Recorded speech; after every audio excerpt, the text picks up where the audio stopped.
Apex বেংকটো ৰাইজৰ অনুষ্ঠান। কংগ্ৰেছে এইকেইদিন এপেক্স বেংকটো ধ্বংস কৰাৰ কামত লাগি গৈছে। এপেক্স বেংকটো অসমৰ এটা জাতীয় অনুষ্ঠান। এই জাতীয় অনুষ্ঠানটো দিলুৱাৰৰ ইচ্ছাৰাত কোনোবা এজন দিলুৱাৰে ক'লে দুৰ্নীতি আছে, দুৰ্নীতি হৈ গ'ল। বেংকটো যে মৰি যোৱা বেংক এটা যে আজি উন্নত হ'ল, এই বেংকটোত যে ATM আহিলে, এই বেংকটোত যে আজি নতুন নতুন টেকন'লজি আহিলে ষ্টেট বেংকৰ দৰে, সেই কথাবিলাক দিলুৱাৰেতো নাজানে। অসমৰ দুৰ্ভাগ্য হৈছে যে দিলুৱাৰে যি কয় তাকে এচাম মানুহে বিশ্বাস কৰে, আৰু দিলুৱাৰৰ দৰে মানুহৰ আমি বিৰোধী।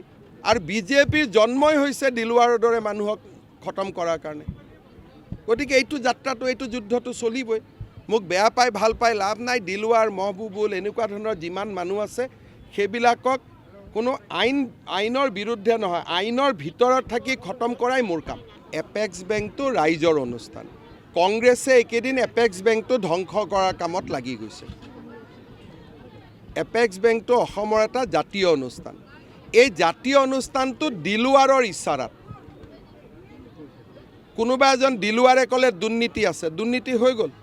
বেংকটো যে মৰি যোৱা বেংক এটা যে আজি উন্নত হ'ল, এই বেংকটোত যে ATM আহিলে, এই বেংকটোত যে আজি নতুন নতুন টেকন'লজি আহিলে ষ্টেট বেংকৰ দৰে, সেই কথাবিলাক দিলুৱাৰেতো নাজানে। অসমৰ দুৰ্ভাগ্য হৈছে যে দিলুৱাৰে যি কয় তাকে এচাম মানুহে বিশ্বাস কৰে, আৰু দিলুৱাৰৰ দৰে মানুহৰ আমি বিৰোধী। আৰু বিজেপিৰ জন্মই হৈছে দিলুৱাৰৰ দৰে মানুহক খতম কৰাৰ কাৰণে। গতিকে এইটো যাত্ৰাটো, এইটো যুদ্ধটো চলিবই। মোক বেয়া পাই ভাল পাই লাভ নাই। দিলুৱাৰ, মহবুবুল এনেকুৱা ধৰণৰ যিমান মানুহ আছে সেইবিলাকক কোনো আইনৰ বিৰুদ্ধে নহয়, আইনৰ ভিতৰত থাকি খতম কৰাই মোৰ কাম। এপেক্স বেংকটো ৰাইজৰ অনুষ্ঠান। কংগ্ৰেছে এইকেইদিন এপেক্স বেংকটো ধ্বংস কৰাৰ কামত লাগি গৈছে। এপেক্স বেংকটো অসমৰ এটা জাতীয় অনুষ্ঠান। এই জাতীয় অনুষ্ঠানটো দিলুৱাৰৰ ইচ্ছাৰাত কোনোবা এজন দিলুৱাৰে ক'লে দুৰ্নীতি আছে, দুৰ্নীতি হৈ গ'ল। বেংকটো যে মৰি যোৱা বেংক এটা যে আজি উন্নত হ'ল, এই বেংকটোত যে ATM আহিলে, এই বেংকটোত যে আজি নতুন নতুন টেকন'লজি আহিলে ষ্টেট বেংকৰ দৰে, সেই কথাবিলাক দিলুৱাৰেতো নাজানে। অসমৰ দুৰ্ভাগ্য হৈছে যে দিলুৱাৰে যি কয় তাকে এচাম মানুহে বিশ্বাস কৰে, আৰু দিলুৱাৰৰ দৰে মানুহৰ আমি বিৰোধী। আৰু বিজেপিৰ জন্মই হৈছে দিলুৱাৰৰ দৰে মানুহক খতম কৰাৰ কাৰণে। গতিকে এইটো যাত্ৰাটো, এইটো যুদ্ধটো চলিবই। মোক বেয়া পাই ভাল পাই লাভ নাই। দিলুৱাৰ, মহবুবুল এনেকুৱা ধৰণৰ যিমান মানুহ আছে সেইবিলাকক কোনো আইনৰ বিৰুদ্ধে নহয়, আইনৰ ভিতৰত থাকি খতম কৰাই মোৰ কাম। এপেক্স বেংকটো ৰাইজৰ অনুষ্ঠান।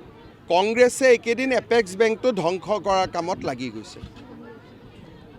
এপেক্স বেংকটো অসমৰ এটা জাতীয় অনুষ্ঠান। এই জাতীয় অনুষ্ঠানটো দিলুৱাৰৰ ইচ্ছাৰাত কোনোবা এজন দিলুৱাৰে ক'লে দুৰ্নীতি আছে, দুৰ্নীতি হৈ গ'ল। বেংকটো যে মৰি যোৱা বেংক এটা যে আজি উন্নত হ'ল, এই বেংকটোত যে ATM আহিলে, এই বেংকটোত যে আজি নতুন নতুন টেকন'লজি আহিলে ষ্টেট বেংকৰ দৰে, সেই কথাবিলাক দিলুৱাৰেতো নাজানে। অসমৰ দুৰ্ভাগ্য হৈছে যে দিলুৱাৰে যি কয় তাকে এচাম মানুহে বিশ্বাস কৰে, আৰু দিলুৱাৰৰ দৰে মানুহৰ আমি বিৰোধী। আৰু বিজেপিৰ জন্মই হৈছে দিলুৱাৰৰ দৰে মানুহক খতম কৰাৰ কাৰণে। গতিকে এইটো যাত্ৰাটো, এইটো যুদ্ধটো চলিবই। মোক বেয়া পাই ভাল পাই লাভ নাই। দিলুৱাৰ, মহবুবুল এনেকুৱা ধৰণৰ যিমান মানুহ আছে সেইবিলাকক কোনো আইনৰ বিৰুদ্ধে নহয়, আইনৰ ভিতৰত থাকি খতম কৰাই মোৰ কাম।